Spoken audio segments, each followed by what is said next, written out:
morning air in London was cold enough to bite through skin, and the city moved with its usual rush of footsteps, traffic, and coffee steam curling up from paper cups. Among the crowd walked Ethan Carter, 23 years old, with a worn jacket and shoes that had seen too many miles. His hands were rough, his eyes tired, yet there was a strange steadiness in his walk, like a man who refused to bow no matter how heavy the wind blew. He had come to London from a small town in the north, with nothing but a backpack, a notebook, and a dream that everyone told him was impossible. He wanted to build a business of his own one day, something that would lift him out of the endless struggle his family had known for generations. But dreams, he was learning, were expensive in this city. He slept in a small rented room that smelled of damp carpet, worked odd jobs when he could find them, and skipped meals more often than not. Yet every night before sleeping he opened his notebook, scribbling ideas, numbers, and motivational lines he copied from library books. One day, he whispered to himself, "I'll make it. I'll prove that I can." He didn't know how, but he had already made a silent promise to himself. He would not go back home until he succeeded. Weeks passed in the blur of survival. He cleaned tables in cafes, unloaded boxes in warehouses, and delivered leaflets in the freezing rain. People barely noticed him, but he noticed everything. How shop owners managed their customers, how delivery vans worked with speed and timing, how businessmen shook hands and smiled even when they were lying. He studied life as if it were a classroom. Sometimes at night, he stood outside tall glass buildings and looked up at the glowing offices above. Somewhere in those lights, he imagined his future self, confident, successful, respected. That image kept him alive when hunger and exhaustion made him doubt everything. One day, after being turned away from another job interview, Ethan walked into a small cafe to warm himself. The place was almost empty except for a middle-aged woman behind the counter who was wiping mugs. She looked up and saw the desperation in his face. Without thinking, he asked if she was hiring. She frowned, said maybe next month, but there was something about his voice that made her pause. When he said he'd do any work, even the dirtiest, she finally sighed and told him he could mop the floors for minimum pay. That was how it began. Ethan worked with a kind of quiet fury. He arrived early, stayed late, cleaned every corner until it shone. Customers barely noticed the young man with the mop, but the owner did. She started giving him more responsibility. First the tables, then the counter, then helping with deliveries. Soon, she trusted him to open the cafe in the mornings. For the first time in a long while, he felt useful. He started saving a few pounds every week, hiding them in a tin box under his mattress. At night, when the cafe was closed, he'd sit by the window with a notebook, sketching ideas for a small delivery business. He had noticed how many cafes struggled to get quick, reliable delivery for their pastries and coffee. If someone could create a cheap, fast local service, maybe it could work. It was a wild idea, but it wouldn't leave his head. One evening, the cafe owner, Mrs. Bennett, found him scribbling after hours. When he told her his idea, she smiled sadly. "Ambition is good," she said, "but ambition doesn't pay rent." Yet when she looked into his eyes, she saw something she hadn't seen in years: belief. She decided to help him a little. She introduced him to a local baker who needed someone to deliver fresh bread every morning. It wasn't much, but it was a start. Ethan borrowed an old bicycle from a friend, fixed it up with duct tape, and began delivering bread at dawn before his cafe shift. He earned almost nothing, but he was learning about routes, timing, customer needs. Slowly, he added more clients. Within a few months, he was delivering to 3 cafes and a grocery store. He was exhausted but alive in a way he had never been. Every time his bike's tires rolled across the cold pavement, he whispered to himself, "This is how it begins." Years passed in small, painful steps.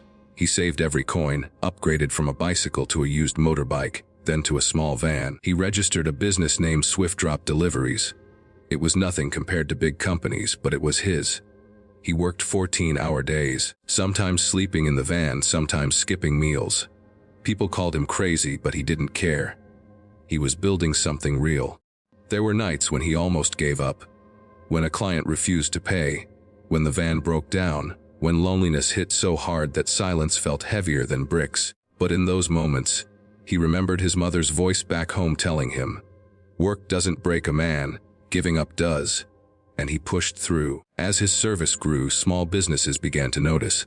His reliability became his reputation. One cafe recommended him to another, and another after that. Within 2 years, he had 5 vans and 3 employees, all young men like him, searching for a chance. He treated them like family, not workers, and made sure they never went hungry the way he once had. One afternoon, while making a delivery to a corporate office, he stood in the lobby waiting for a signature. The glass walls reflected the city skyline, and he caught his reflection. A clean shirt, polished shoes, a name badge that said, "Manager, Swift Drop Deliveries." For a second, he smiled. It wasn't the end, but it was a moment he had dreamed of since those nights of hunger. But success is never a straight road. When the economy slowed, clients cut costs, fuel prices rose. He faced his first real crisis, losing half his contracts in a month.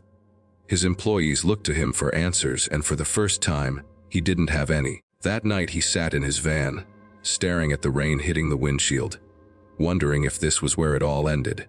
He could go back to being a worker, start again somewhere else, but deep inside, a voice said no, not after coming this far. He took a loan, sold his watch, and spent weeks redesigning his business, focusing on eco-friendly electric deliveries, something no one else in his area was doing. He pitched the idea to local businesses, promising cheaper long-term service in a cleaner city. Slowly it worked. A small tech company hired him, then another, then a chain of cafes signed a contract. Swift Drop was reborn, stronger than ever.